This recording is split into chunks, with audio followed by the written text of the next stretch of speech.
Welcome to IP Tech Tuesday, number 11. We're being recorded.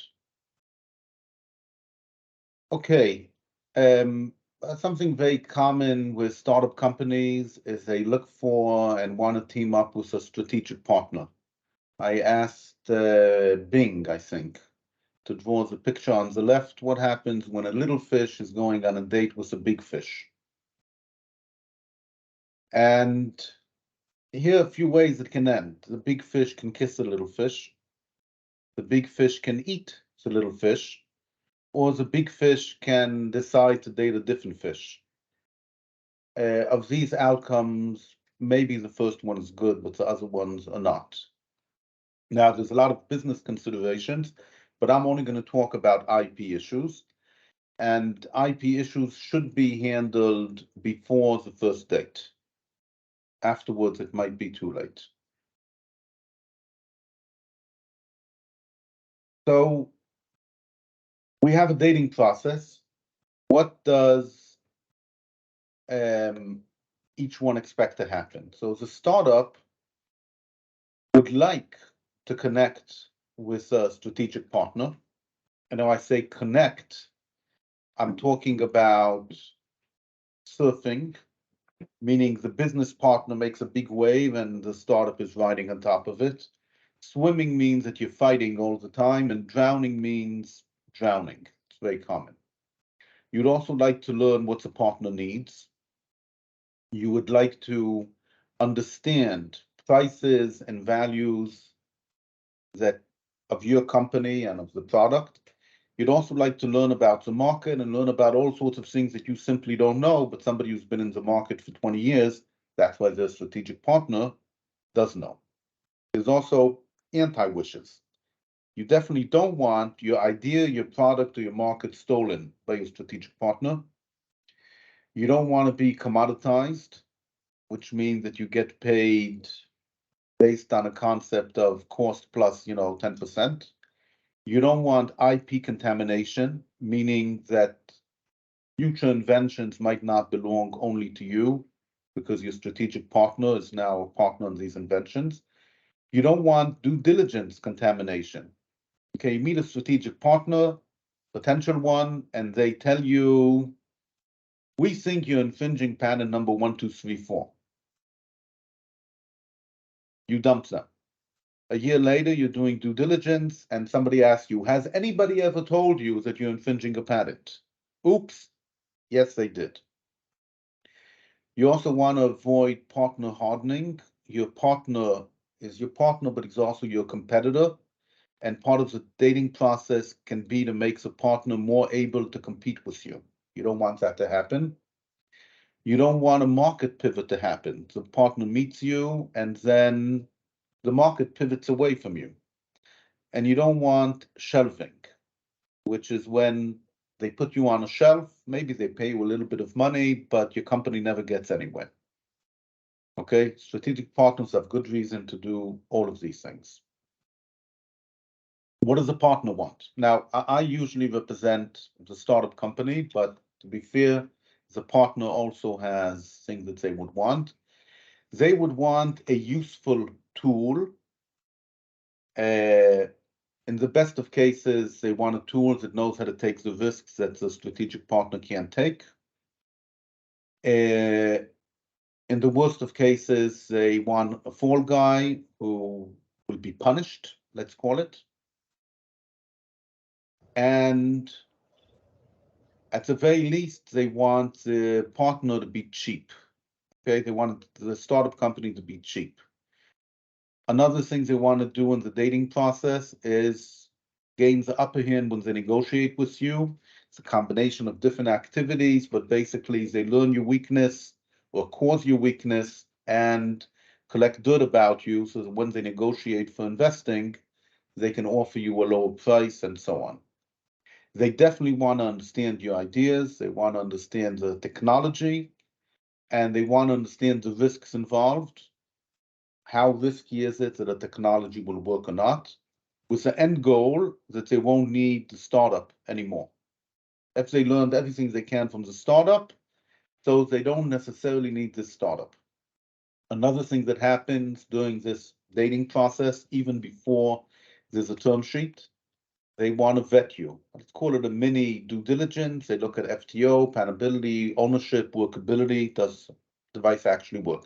That's what the partner wishes to happen in these meetings. Here's what they don't want to happen. The partner is also scared about IP contamination. They definitely don't want to have lawsuits or even name calling. Oh, this partner, that company ABCD, is always stealing inventions. Okay, they don't want that to happen.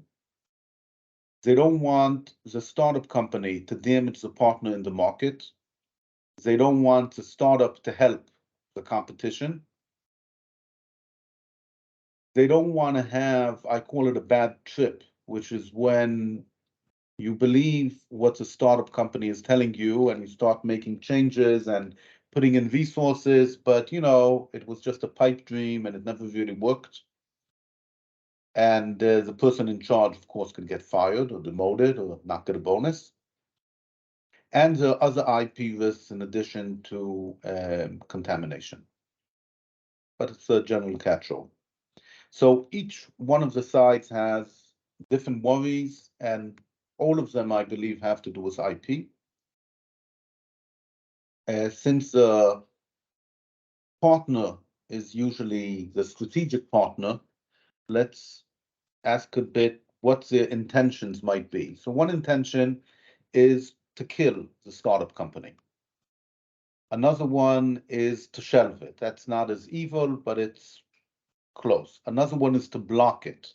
If I know what the startup company is going to do, I can file IP, do business activities, and that startup company won't get anywhere. Maybe I want to encourage that company. Maybe I even want to mentor it. I want the company to succeed. It will help me. Remember, I said the startup company is a tool for the partner. Maybe I even want to help build the startup company. I'm going to give them IP. I'm going to give them money. I'm going to give them access. Maybe I just want to suck out all the IP, all of their secrets, and then, leave an empty husk. Maybe I want to aim.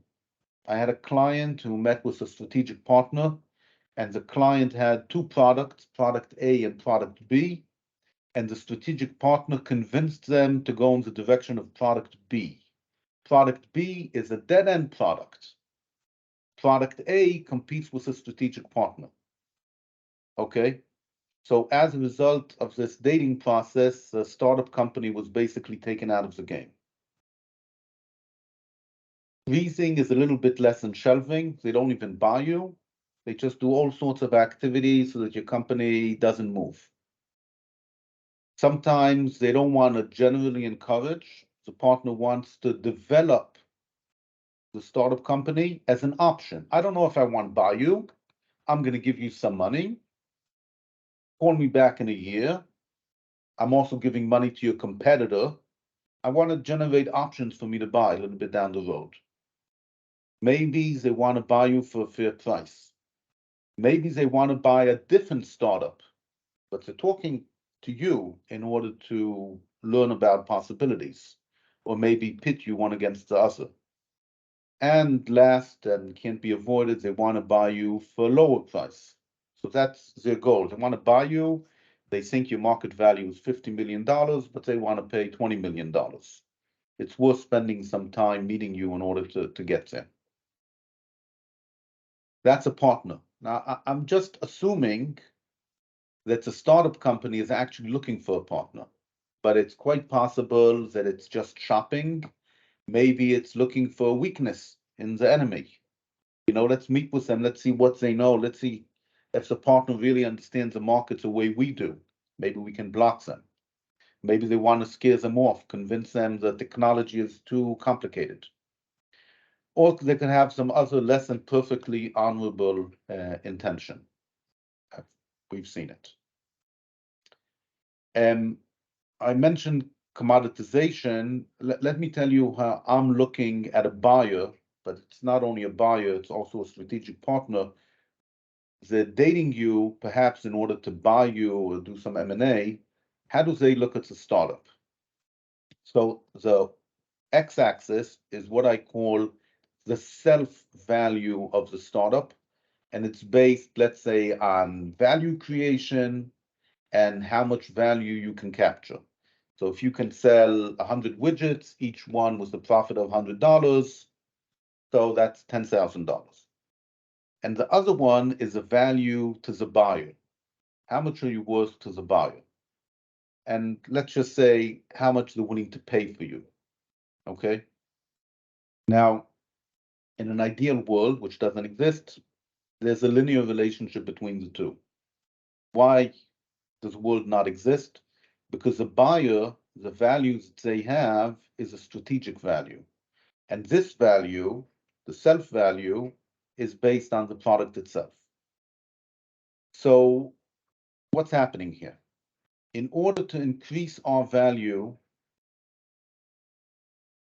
self-value, the startup company can do sales, they can file IP, and they can develop new technology. When you do that, the self-value goes up. The buyer doesn't want the sum value to go up.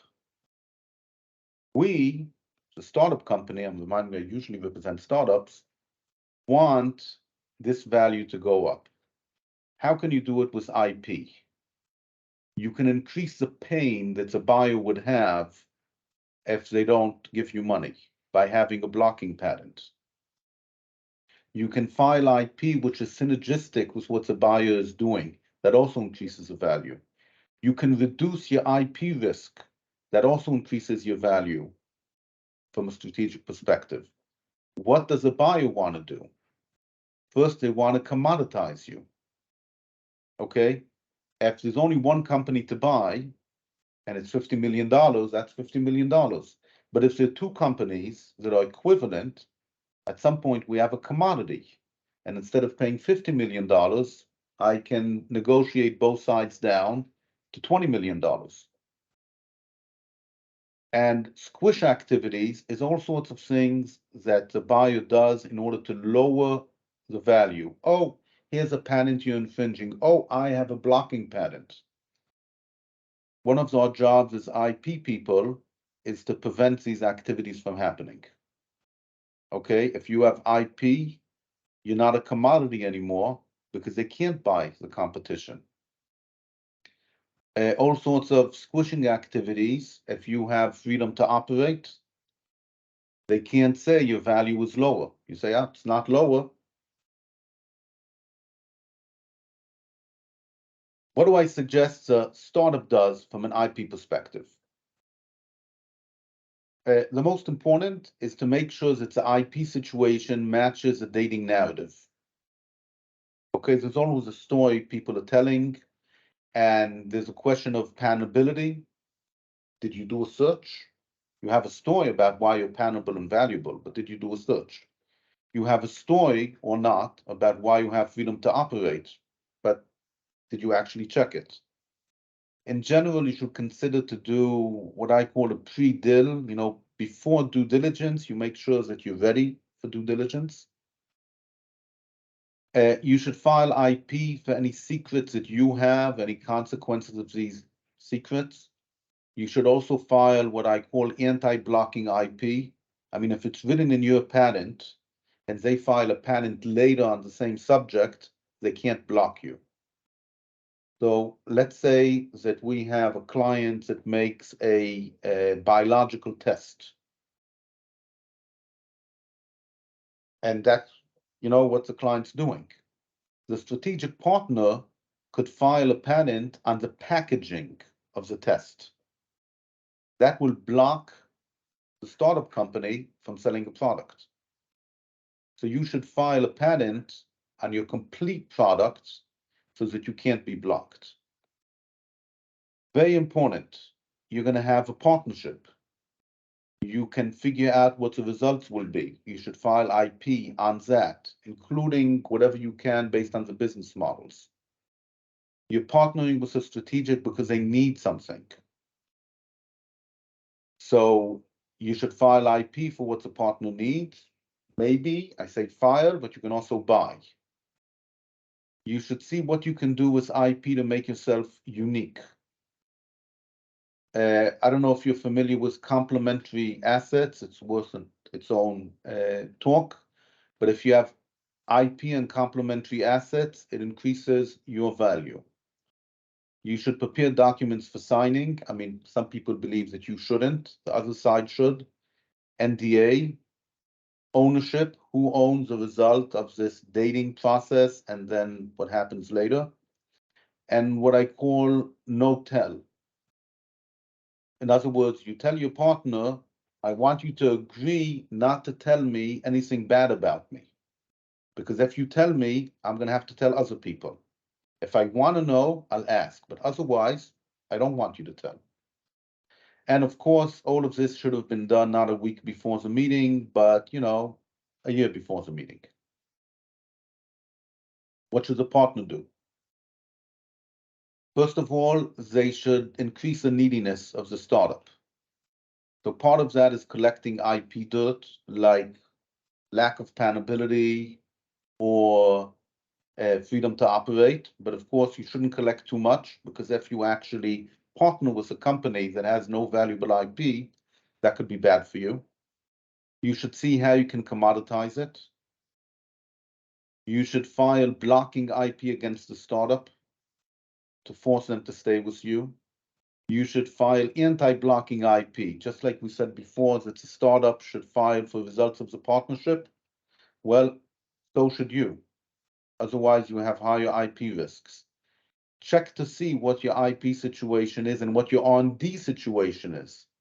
Maybe what the people you're about to meet, they're doing exactly what somebody in your company is already doing.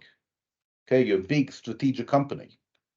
It'd be sad for you to sign an agreement and give rights, and it turns out that people in the lab have been doing it. Think about what type of risks you have an appetite for.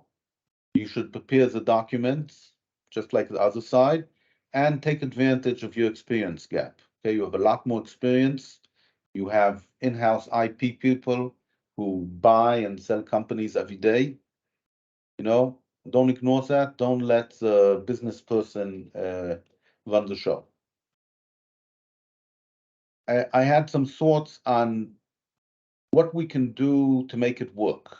Okay, it's a dating process. Usually it fails, but you should be clear both to yourself and to the other side what IP situation you want during the dating process and after the dating process. You should look for IP synergy. Obviously, tech synergy and business synergy, but look for IP synergy. Is there a possibility that you have half a patent, they have half a patent, and together you have something that blocks other people? You really need to be aware of the costs of dating, the cost, and of breaking up afterwards. And the reason why you need to be aware is that when people get scared or when people have surprises, it stops working. So if you're aware ahead of time, you can deal with it. So there's IP contamination, that perhaps somebody else invents what you need. There's IP baggage, trade secrets that were stolen, and so on.